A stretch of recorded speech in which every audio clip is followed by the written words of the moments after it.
السلام عليكم ورحمة الله وبركاته. بسم الله والصلاة والسلام على رسول الله. أبناء الطلاب في الصف الثالث الثانوي، إن شاء الله في الفيديو ده هنتناول من كتاب جيم الأضواء للريفيجنز والفاينل تيستس المراجعة النهائية. هنتناول منه، هنحل على الوحدتين 5 and 6 جزئية اللانجوج. يلا بينا مع بعض. بسم الله الرحمن الرحيم وبه نستعين، ولا حول ولا قوة إلا بالله العلي العظيم. السؤال الاختياري بيقول لي when the aircraft leaves the ground، لما سفينة الفضاء هتغادر الأرض بتاخد it takes off يعني تقلع.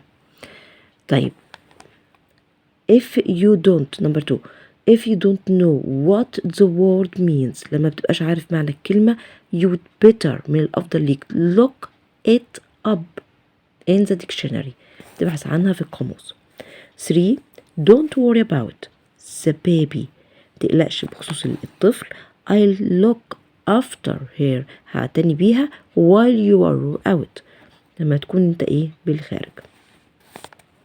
She fell off her horse and hurt her wrist، هي وقعت من على الحصان بتاعها وألمت أو إذت يعني ال her wrist. طيب number 5 pick up your litter don't drop it on the street، يعني التقط ياخد القمامة بتاعته don't drop it ما تسقطهاش على الشيء أو في الشارع. the fire النار was so intense that it took the firemen 3 hours، أخذت من رجال الإطفاء 3 ساعات to put it out. put اللي هي النقطة الأولانية، الدوتس الأولانية put it out. to feel to do something إنك تفشل في عمل شيء when someone is laying on you، لما حد بيكون بيعتمد عليك is the same as، هي بالظبط شبه to let down someone، إنك تخلي واحد يعني زي ما يقع أو ما تبقاش صلب يعني. I can't get أنا مش قادرة I can't get through all this work، كل هذه الأعمال I need some help، أنا محتاج بعض المساعدة. number 9 to go and register، اللي انت تذهب وتسجل at a hotel في فندق is the same as to check in a hotel. طيب was that true، هل هذا كان صحيح or did you make it up، اختلقته أو يعني انت اللي اللي مفكر فيه وعامله. some working parents، بعض الآباء العاملين make up for بيعوض being absent، بيعوض غيابه all day طول اليوم by giving their children lots of presents، بأنهم يدوا أطفالهم كثير من الهدايا. طيب 12 I won't be able to go shopping، مش هقدر أروح أتسوق with you today، معاك اليوم. I'm afraid أخشى I've got a lot to do at the moment، أنا عندي حاجات كتير عشان أعملها في هذه اللحظة. can we put it off، نأجلها till next week، الأسبوع القادم. 13 to think of a suggestion a solution or plan، عشان تفكر في اقتراح أو في حل أو في خطة is to come up with.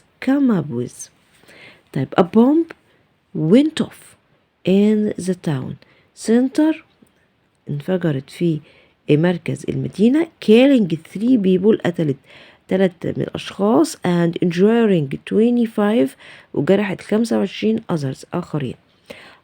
15 اللي بعدها I don't mind your baking a cake، مش بمانع انك تخبز الكيكة but just make sure you، ولكن تكون واثق منك put everything away when you are finished، كل حاجة ترجع في مكانها لما تخلص.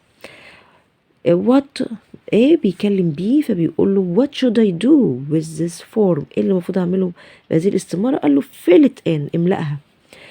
we must make up our minds، نشغل عقولنا about where to go for our holidays this year، هنروح فين في الأجازة هذه السنة. I try to keep up with the latest fashions، أكون على keep up with يعني أكون على اطلاع بداتا expressions، كل دي expressions تعبيرات بأحدث الموضة by going to lots of shows in Cairo، أروح لأماكن كتير للعرض في القاهرة.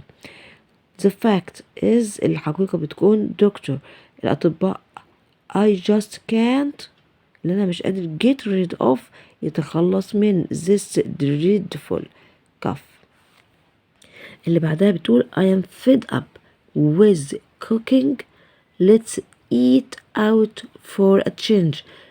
زهقت من الطبيخ فبتقول دعونا ناكل النهاردة بالخارج للتغيير.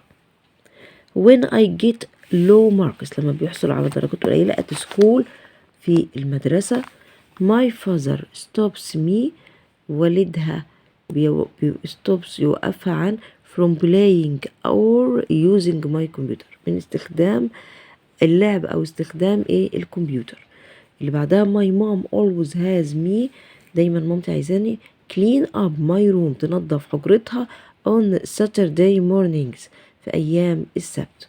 طيب the wife got her husband الزوجة خلت جوزها to paint يدهن the living room حجرة المعيشة last weekend في عطلة نهاية الأسبوع الماضية. you should take your care تاخد حذرك to the mechanic to have the brakes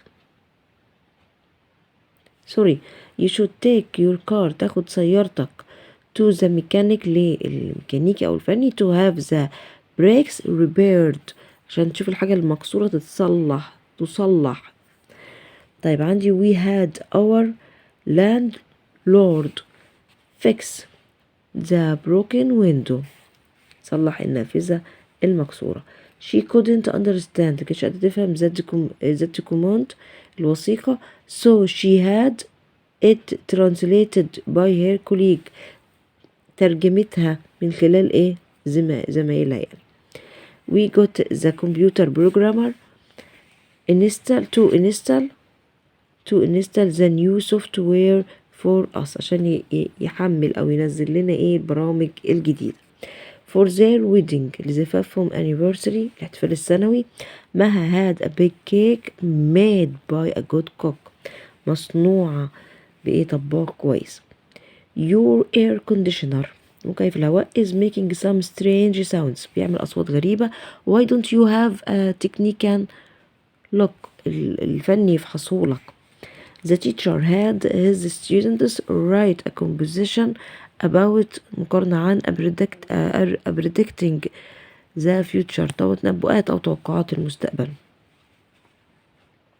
وهنا علي watches شاهد his favorite play he can't stop himself from laughing لما شاهد مسرحيته المفضلة مش قادر يمنع نفسه أو can't stop مش قادر يوقف نفسه عن الضحك. we usually have the bedrooms redecorated every 2 years بيحاولوا يخلوا حجرة النوم مالها يعيدوا الديكور بتاعها كل سنتين. I should get عمر to buy me a train ticket أخلي عمر يشتري لي تذاكر القطار when he goes to get his لما يجي يجيب لنفسه التذكرة بتاعته يعني. A و B حوار ما بينهم did حازم repair your roof صلح السطح بتاعك no we had it done by a builder احنا خلينا مين اللي يعمله لنا البنا نفسه that he knows لو عارفه. my parents had me study English والدي يعني الأب والأم خلوني أذاكر إنجليزي for 2 hours لمدة ساعتين every day كل يوم and now I am an excellent مع المذاكرة لمدة ساعتين كل يوم بقت ممتازين. have your friend call me if he has any other questions ممكن صديقك أو صديقتك يتصلوا بيا لما يكون عندهم أي سؤال آخر يعني. I think you should have your doctor look أعتقد أنت يجب أن تاخد فحص أو نظرة من الدكتور at that cut على هذا القطع أو الجرح on your arm في ذراعك it looks serious ده شكله حاجة خطيرة. Sarah isn't making her own wedding dress ما عملتش أو ما صنعتش الفستان الزفاف بتاعها she is having it made by a designer in Italy. ده خلت مصمم في إيطاليا ولا يصنعه لها. You should have your visa extended before it expires. تبدأ تجددها قبل ما ينتهي صلاحيتها. The examiner made us show our identification in order to be admitted to the test. الملاحظ خلانا نعرض للهوية بتاعتنا عشان نمتحن. بكده نكون خلصنا مع بعض حل الأسئلة وفهمناها لكم وترجمناها لكم كمان على الوحدتين 5 and 6 من كتاب الأضواء للمراجعة والامتحانات. دمتم في أمان الله.